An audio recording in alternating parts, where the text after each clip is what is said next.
Hey, it's your ate coming to you live from the front lines. You think the problem is your age, your wallet, or your stamina down there? Sus Mario Sep, you're dead wrong.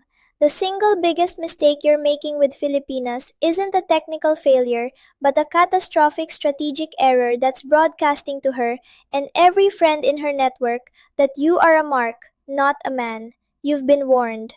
I'm about to give you the unbreakable rules to reclaim your power because out here, the game is for keeps. Pay attention because this isn't a rom-com, kuya. Dating in the Philippines is like playing poker with a dealer who knows your hand before you do. Every smile, every touch, every promise you make is a bet. Your chips aren't just plastic, they're your time, your hard-earned money, and what's left of your sanity after that last divorce. You think you're playing for keepsakes, but you're at a table where the house is playing for your entire bankroll. Your romantic playbook is a losing hand from the start. You walk in here, a man between 30 and 60, maybe a little bruised from your last battle, a little lonely. You've got resources, but your time is limited. You're looking for warmth, for a second act. And that hope, that hunger, it's written all over your face. It's your tell. At the poker table, a tell is the twitch that reveals your hand. In this market, your desperate need for affection is a flashing neon sign that says you are ready and willing to overpay for a losing hand. Here's the deal. You're using the bedroom to seek emotional validation, and that is the kill shot. The moment you perform sexually and then look to her face for a sign of approval, a smile, a thank you, anything, you have instantly flipped the power dynamic. You are no longer a confident leader in a shared experience. You are an amateur auditioning for a part you've already paid for. You're begging for a five-star review when you're supposed to own the entire hotel. It signals catastrophic weakness. And this weakness is immediately logged, shared, and analyzed. You think it's a private moment? Ay nako, nothing is private. Her friends, her cousins, her entire network will know by lunchtime that your frame is weak, that you can be managed. You are no longer a man to be respected, but a resource to be tapped. Every mistake from this point forward will cost you dearly, not just in cash, but in dignity. And once that's gone, you can't just wire for more. So, you have a choice to make, right here, right now. Forget what you think you know. Forget the Western rules that got you burned. This is about survival in a different kind of jungle. I am giving you the field manual because watching men like you get slaughtered is bad for business, and honestly, it's getting boring. The question is, are you ready to listen? Let's be brutally honest with ourselves before we even begin this list. What are you really playing for? Love, sex, or survival? Alright, let's map this war zone. Your first mistake, the one that gets you tagged as a soft target, is what I call the audition. Rule number 1, you are the commander, not the comedian begging for a laugh. The second you finish and ask, was that good for you? You've surrendered. I saw a guy, a German engineer, smart man, do this. He was so proud. After, he looked at her like a lost puppy. Her face didn't change, but her texting speed sure did. You're not there to perform, you're there to lead. This isn't just about her losing respect, it's about the entire battlefield hearing the gunshot. You think it's a private negotiation? Sus, every foreigner is your competition, and she is the scout reporting your position. That needy question you ask is a flare in the night sky, signaling to every other player, local guys, younger guys, guys with bigger wallets, that your flank is exposed. You've just announced you're fighting for validation, not victory. You become a predictable, manageable, and ultimately replaceable asset on her strategic map. She's already planning her next move while you're still waiting for applause. Now for rule 2. Your attention is ammunition and you're spraying it like it's free. Your mistake is believing constant sexual availability makes you a king. It makes you a utility, like running water. It's expected, and no one is grateful for it until it's gone. Think of that Aussie I knew who'd drop anything for a last minute hookup. He thought he was being spontaneous and passionate. She thought he was a taxi service with benefits. The moment he became predictable, the emergencies started. First, her phone broke. Then, her mother got sick. He was funding a life that had no room for him in it. This brings us to the core of your territory. The bedroom is the capital city. If you lose control here, the entire relationship is lost. Rule 3. You must own the terms of engagement. A client of mine, a Canadian, let her decide everything: when, where, how long. He thought he was being a generous lover. In reality, she was testing his fences. The moment she confirmed he had none, she annexed the territory. Soon, she wasn't just dictating their sex life, she was dictating his budget, his schedule, his friendships. He lost the capital, and now he's just paying taxes to a foreign power. You see the pattern? These are just the opening skirmishes, the simple ambushes laid for eager tourists who wander off the main road. Getting your wallet drained is the basic entry-level wound in this city. Hi, Nako. If you think that's bad, you are not ready for the real game. The next mistake isn't about losing money or even respect. It's a strategic blunder that demolishes your entire reputation and poisons the well for you across the whole network. And the worst part? You'll think it was your own brilliant idea. Here comes the poison you drink willingly. Rule 4. You must isolate the transaction. Sex is not a down payment for loyalty. The moment you reward a good performance with a gift, a promise, or a sudden cash transfer, you're not being generous. You are a tourist feeding a stray dog. Now it will follow you home, and it will expect to be fed every single time. It's a ping pong match, not a business deal. The goal is the rally, the shared energy. When you stop the game to pay your opponent, it's not a sport anymore. And this is where the real manipulation begins. Because once you've established a price, the service will degrade and the cost will rise. The emergencies start, the sudden tears, the whispered accusation that you don't care anymore because the last session didn't come with a new phone. You thought you were the captain of the ship, but you've just been paying a taxi driver. A taxi that now refuses to leave the meter running unless you're sweetening the deal at every single red light. You're not in control, you're just cargo. This leads to the coldest, most important rule of all. Rule 5. The truth is in the withdrawal. Her passion, her moans, her promises of forever, that's theater. It's the show you paid to see. The real intelligence, the only data that matters, is gathered when you shut down the ATM. When you are the one to say, not tonight. When your attention is withdrawn, even for a moment. This is how you find out if you are a captain steering a course or just a taxi being hailed for a desperate fare. So you must test this deliberately. Go a few days with limited contact, no late night calls, no grand gestures. Be busy, be focused on your mission, be unavailable. Then watch. Does she become agitated, accusatory? Does a cousin suddenly need surgery? Does her landlord suddenly threaten eviction? This is not a coincidence, Kuya. This is the raw data of her strategy, revealed under pressure. You are the air traffic controller seeing a plane suddenly veer off its flight path. The emergency is the real destination. The distress is the play. You see how deep this goes? Your neediness is the currency she spends. Your desperate search for a thank you in her eyes is the key that unlocks your bank account and your self-respect.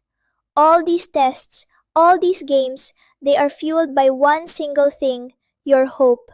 Your hope that this time it's real, that her performance was genuine, that her love can be earned with one more bonus payment.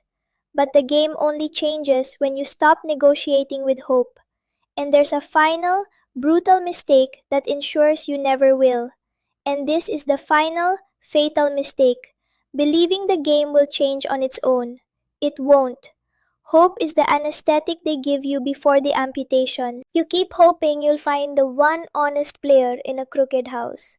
Stop. Hope is your enemy. From this moment forward, you are no longer a hopeful romantic. You are a cold, calculating operator. We are done diagnosing the disease. Now we build the weapon. It is a system, a checklist, an unbreakable protocol. Your feelings are irrelevant. The system is all that matters. Think of your life as an airport runway. Your time, your money, your focus, that is your airspace. You are the air traffic controller and you have final authority on who gets clearance for takeoff. Not every shiny little plane that taxis up to your gate is flight worthy. In fact, most of them are leaking fuel and have a flight plan that ends at your bank account. Your job is to run a brutal pre flight inspection. If the checklist isn't perfect, you ground that plane immediately. No second chances. First, you apply the filter. It's a binary question. Does this person add tangible positive value to your mission, or is she a net drain on your resources and energy? There is no middle ground here. Is she an asset or a liability? Does she make your life better, clearer, stronger? Or does she just make it more complicated, more dramatic, more expensive? If you have to hesitate, you have your answer. She is a distraction. She fails the filter and you walk away. End of process. Next, if she passes the filter, you move to the test. This is where you deliberately withdraw attention to gather intelligence. But now it's not a passive observation, it's an active stress test. You become unavailable for a few days. You go silent. Then you watch. Does she deploy a crisis? Does her mother suddenly need a new roof? Does she accuse you of not caring? This is the pressure test on the aircraft's fuselage. If she cracks, she's not airworthy. She fails the test. You now have actionable data. Filter, test, decide, exit. That is the entire framework. It is your shield and your sword. These are the mandatory checkpoints. The 4 gates every single person must pass before they are granted access to your runway, your resources, your time. I want you to burn this into your skull because there will be a test. Write this down. In the next briefing, we are taking this system out of the control tower and into the field. You need to be ready to execute it under pressure. Now the real firefight begins. Your system is a weapon, but a weapon is just dead weight until it's tested under fire. This is the moment. The ping pong table is set, but you're not playing one ball. She will serve sex, money, and jealousy all at once, a rapid fire assault designed to make you panic and lunge. The amateur reacts to every shot, loses his footing, and is beaten before the ball even crosses the net. But you have the framework. You will hold your ground and you will let the worthless shots fly right by. The test comes at 3 a.m. It's a text message, right after she just gave you the performance of a lifetime. Baby, my Lola is in the hospital. I need 10,000 pesos before morning. The old you, high on validation, would send it instantly. You would connect the reward to the performance, but the system screams, isolate the transaction. You take a breath. You text back. I am so sorry to hear that. I hope she is okay. Then you put the phone down. This is the brutal, agonizing test. You are letting the ball hit the wall. Or maybe the test is silence. You've withdrawn attention, applying the test. Suddenly, her social media is a party. A picture appears, her, a nightclub, and a man's tattooed arm draped over her shoulder. It's a smash shot aimed directly at your ego. The urge to call, to question, to demand, it's overwhelming. This is the impulse that has cost you everything. Your framework is your anchor. You see the move, you log the data, but you do not react. You are the commander. You do not get dragged into border skirmishes. See what happens? By refusing to fund the 3 a.m. emergency, you forced her hand. The crisis either magically vanishes or her anger reveals her true strategy. You have dodged a financial and emotional kill shot. By ignoring the jealousy bait, you communicated unshakable strength. You did not play her game, so she was forced to return to yours. She is the one who has to send the follow up text. You held your frame. You won the point by letting her swing and miss, saving your energy for the shot that matters. This is the entire game in a single, high pressure exchange. Filter, test, decide, exit. It's not a flowchart, it's a combat protocol for your soul. It's you against your own worst impulses. Every single time you follow the protocol, you reinforce your own reality and weaken hers. You prove that your mission is more important than her drama. This is how you stop being the taxi and become the destination. But there is a final law, the one that governs all the others, the one that makes this power permanent. Let's be clear. This isn't about becoming a monster. It's about becoming the flower, not the desperate bee. The bee that begs for entry gets swatted away. The bee that is busy, creating its own honey, finds every flower opens for it automatically. Your value is your mission. Your sexual power is a consequence of your self-mastery, not the cause of it. Remember the briefing. Be the commander, hold the capital, isolate the transaction, and always, always trust the withdrawal. Her desire is a byproduct of your own strength. The bedroom is a test of your mind long before it's a test of your body. It is the final exam for your frame. The man who goes there seeking validation will leave with an empty wallet and a hollowed out soul every single time. But the man who enters that room as the absolute master of his own reality, whose mission is his priority, will find he never had to ask for her respect at all. It was already his. He commands the space because his focus is elsewhere. So if you're deploying these strategies, hit the like button to confirm you're in the field. This is how I know you're listening. Comment "Frame is the game" below if you finally graduated from the school of paying for your own heartbreak. And if this briefing just saved you $10,000 and a year of your life, show your support.